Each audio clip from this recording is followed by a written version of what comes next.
Assalamualaikum warahmatullahi wabarakatuh. Halo teman-teman semua, kembali lagi di podcast Kurma Kuliah Ramadan. Podcast yang akan menemani kalian selama liburan seminggu ini. Insya Allah di podcast ini kita akan sama-sama belajar, menambah wawasan dan menambah ilmu pengetahuan kita tentang ajaran Islam. Oke, sebelum masuk ke pembahasan dan perkenalan, mungkin teman-teman semua sedari kecil kalian pernah untuk menghafalkan dan membaca doa-doa ketika hendak melakukan kegiatan.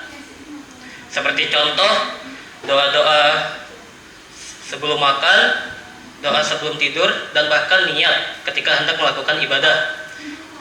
Seperti niat hendak berpuasa. Namun, niat itu apa sih? Nah, maka dari itu di podcast ini kita akan membahas niat dalam ajaran Islam. Bersama saya Muhammad Yosi Pratista yang akan menjadi host di episode kali ini. Tentu saya tidak sendiri, saya bersama narasumber.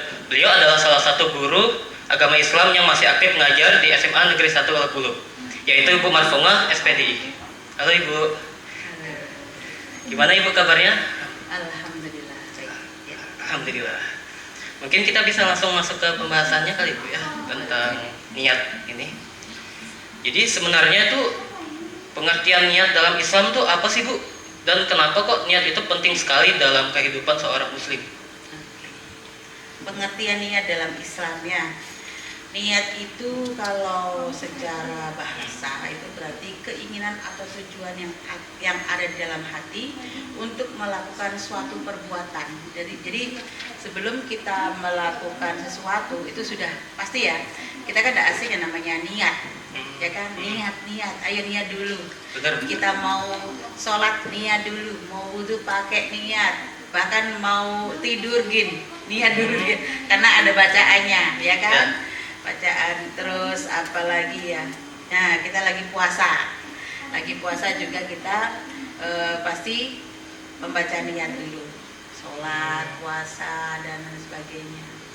Nah mungkin kalau secara dalam ajaran Islam, niat adalah kesadaran yang mendalam dan ketetapan hati untuk melakukan suatu amalan dengan tujuan mencari ridho Allah Subhanahu wa taala semata. Nah, kita sendiri sudah terbiasa mendengar kan, ada hadis yang mengatakan innamal a'malu binniyat. Yang artinya amal itu tergantung pada niatnya. Nah, di sini kan ada dua niat berarti. Ada niat baik dan ada niat yang buruk. Kita juga misalnya gini, kita mau sekolah nih, alangkah baiknya dari rumah kita sudah mempunyai niat dulu. Niatnya apa? Niat untuk belajar. Jangan cuma niat hanya nanti di sekolahan ketemu teman, di sekolahan nanti dapat uang saku dari orang tua. Jangan. Jadi niat itu diniatkan dari rumah, niat untuk menuntut ilmu. Apa yang akan kita dapat? Keberkahan ilmu itu sendiri. Jadi sampai sekolahan kita akan fokus. Karena yang jelas yang namanya kita sudah niat berarti ada perasaan untuk bersungguh-sungguh untuk menjalankan itu semua, ya enggak? Jadi kalau kita dari rumah kita sudah niat mau menuntut ilmu, mau belajar di sini, insya Allah kita mendapat keberkahan ilmu yang kita pelajari di sekolah. Masalah nanti kita ketemu sama teman, dapat uang sangu, itu menjadi bonus, ya. Jadi memang niat yang baik nanti akan menghasilkan segala sesuatu yang baik. Iya. Mungkin untuk pertanyaan selanjutnya, jadi Bu di belakang layar ada beberapa moderator yang akan menanyakan pertanyaan kepada Ibu. Mungkin dari Ilham langsung aja nanyakan kepada Ibu. Iya, sebentar. Silakan Mas Ilham. Untuk pertanyaan pertama ini Bu, apakah semua aktivitas sehari-hari seperti belajar, membantu orang tua, atau bekerja bisa bernilai ibadah jika diniatkan karena Allah Subhanahu wa taala? Kenapa bisa dengan demikian? Oke, ya, betul. Jadi kalau kita mempunyai niat, pasti ada kesungguhan di dalam hati, ya dah. Kalau kita sudah ada kesungguhan, pasti kan kita akan tujuan kita kan mempunyai tujuan ya. Tujuan kita belajar apa? Ya enggak? Paling tidak kita nanti dengan belajar kita bisa paham dengan apa yang akan kita pelajari. Setelah paham, nanti kalau misalnya ada tes, ada asesmen dan sebagainya, kita bisa menjawab. Paling tidak seperti itu kan. Nah, di samping kita mempunyai kesungguhan, insya Allah dengan niat yang baik juga akan mendapat segala sesuatu baik juga. Makanya tadi Ibu bilang ada niat baik, ada niat yang buruk. Kita sudah misalnya ini ya, kita ini menemukan, kita mengambil barang. Mengambil barang bukan berarti kita mencuri ya. Mengambil barang, kalau misalnya kita mempunyai niat baik, kita mengambil barang, misalnya ada HP tergeletak nih, kita ambil. Tujuannya apa? Kita menyelamatkan barang tersebut. Berarti kan kita sudah mempunyai niat yang baik, ya enggak? Tapi kalau misalnya kita sudah, wah ada HP nih, lumayan, kita ngambil dan itu langsung misalnya mau dijual dan sebagainya, kan sudah mempunyai niat yang buruk. Jadi ada dua ya, nanti bisa menyimpang itu dari yang ada niat baik dan niat yang buruk. Kalau niat baik mungkin kita ngambil barang tujuannya untuk menyelamatkan biar barang ini tidak hilang atau tidak diambil oleh orang lain. Walaupun kita yang ngambil, tapi kan kita mempunyai tujuan untuk menyelamatkan barang tersebut. Ada juga orang yang niat ya sudahlah, ada uang nih, ambil aja.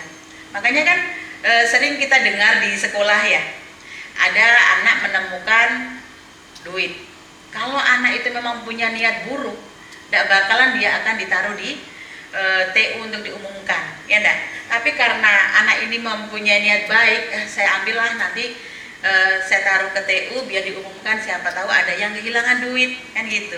Dan alhamdulillah kalau untuk SMS ini ya alhamdulillah ya, beberapa kali Ibu dengar sendiri dari mbak-mbak TU sana sering mengumumkan ada yang mengumumkan uang tercecer kan. Nah, itu luar biasa sekali. Berarti kan paling tidak kejujuran niat itu sudah bagus. Bahkan niat ini kan salah satu adab dalam menuntut ilmu itu ada niat kan. Pasti ada niat. Pasti. Pertanyaan kedua, kira-kira nih Bu, bagaimana cara kita membedakan niat yang ikhlas dengan perbuatan yang mengandung ria? Oke, nah ini di sekolah kita ini kan ada diwajibkan untuk sholat, ya, benar. diwajibkan untuk sholat zuhur dan sholat duha. Nah, mungkin di antara kalian ada yang mempunyai ada perasaan gini, saya sholat hanya karena nilai. Apa yang akan kita dapat? Ya nilai saja. Pahala kita tidak dapat.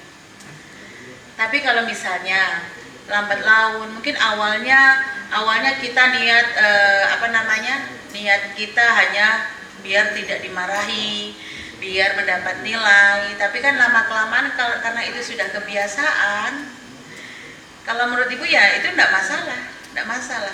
Tapi karena kebiasaan akhirnya kita akan sadar dengan sendirinya bahwa niat itu penting. Jadi ketika kita melaksanakan sholat, mau itu dilihat orang, mau itu dinilai dan lain sebagainya, tanpa nilai ataupun tidak, kita akan tetap melaksanakan sholat. Nah itu sudah menuju ke niat yang sebenar-benarnya. Maksudnya niat lillahi ta'ala, niat karena Allah, bukan karena makhluknya. Ingat ya, kalau kita itu niat karena makhluk, karena kita biar tidak dimarahi, karena biar kita kita mendapat nilai, ya dapatnya cuma itu saja. Tapi karena kalau kita misalnya niatnya lillahi ta'ala, ya insya Allah pahala dapat, bonus di dunia itu nanti mengikuti. Nilai kan mengikuti, ya enggak? Iya. Nilai mengikuti dan kita tidak akan dimarahi oleh guru. Sama ketika kita infak musola tiap hari, walaupun nilainya cuma 2.000, kalau kita memang benar-benar ikhlas lillahi ta'ala, walaupun 2.000 itu akan menjadi amal jariah kita. Jadi tapi insya Allah ikhlas semua ya nih, maksudnya mempunyai niat semua kan. Insya Allah. Insya Allah. Oke. Selanjutnya, apa bedanya niat dalam hati dengan melafalkan niat? Bedanya kan kalau maksudnya gini, melafalkan ataupun di dalam hati sebenarnya sama saja. Di dalam hati memang tidak terucap ya, Iya. tapi kalau dilafalkan kan terucap. Itu ya sama saja. Ibaratnya kita dari rumah niatlah, niat mau menuntut ilmu ya sudah, niat Bismillah aja, ya nah. Berarti ya itu sudah ada niat, walaupun tidak diucapkan. Iya. Bedanya cuma itu saja ya.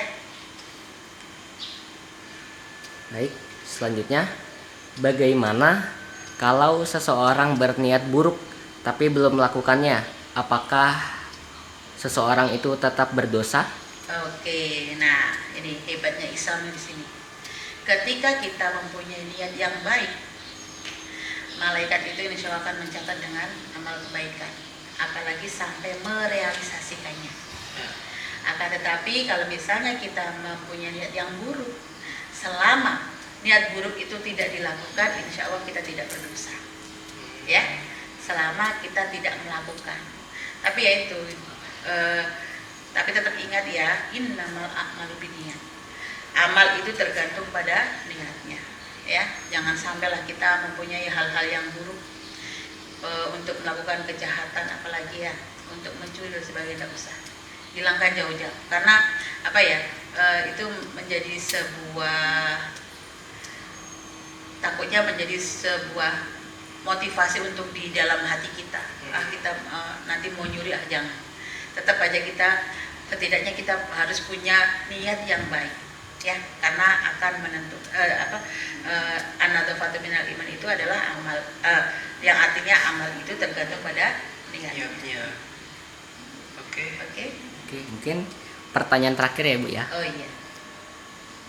Mungkin dari pandangan Ibu sendiri atau dari Kak Yosi juga bisa, bagaimana sih cara melatih diri kita agar selalu memperbaiki diri? Perbaiki diri ya. Cara melatih agar selalu memperbaiki diri. Mungkin dari saya yang sama kayak yang dikatakan sebelumnya tadi. Kalau seseorang yang diambil contoh seperti ingin ke sekolah dengan niatan belajar bukan untuk bermain-main saja, itu udah contoh agar selalu memperbaiki diri dalam hati niatnya. Niat itu harus selalu di dalam hati, bukan yang terucap dalam konteks dia hanya ingin mendapatkan rianya saja, bukan dengan seikhlas mungkin gitu. Itu mungkin dari saya, Bu. Oke. Kalau menurut Ibu, bagaimana cara kita melatih diri ya? Melatih diri ya, yang jelas dengan niat yang bersungguh-sungguh itu tadi. Dengan niat yang, maksudnya segala sesuatu, kalau kita sudah niat baik, ya kan, insya Allah nanti kedepannya juga hasilnya akan menjadi baik. Jadi ya harus bersungguh-sungguh, hindari hal-hal yang buruk. Itu saja dari Ibu. Itu saja ya, Bu. Oke. Sebelumnya Ibu kasih pantun ya. Ada pantun Ibu nyontek. Oke. Jadi teman-teman, Ibu ini ada pantun ya. Iya. Silakan.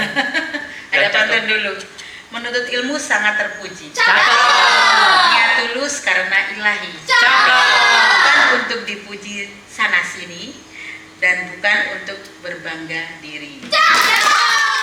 Masya Allah, luar biasa sekali pembahasan kita kali ini ya teman-teman. Kita sama-sama belajar tentang niat dalam ajaran Islam. Dari pengertiannya sampai cara melatih diri agar selalu memperbaiki niat. Terima kasih banyak Ibu Marfunga atas ilmu dan nasihatnya. Mungkin ada sedikit pesan dari Ibu sebelum saya tutup untuk pendengar podcast terkait niat puasa ataupun niat dalam melakukan ibadah pada bulan Ramadan. Oke. Jadi jadikan setiap langkah kalian sebagai pelajar ya, khususnya ya, itu selalu dengan niat yang baik, belajar dengan giat, beribadah dengan khusyuk dan bergaul dengan yang baik. Semua usaha kalian yang dilakukan dengan niat yang benar akan mendapat balasan yang indah dari Allah Subhanahu wa taala. Itu saja. Masya Allah, itu dia pesan dari Ibu Marfunga untuk kita semua teman-teman. Sekian dari saya, Muhammad Yosif Pratista.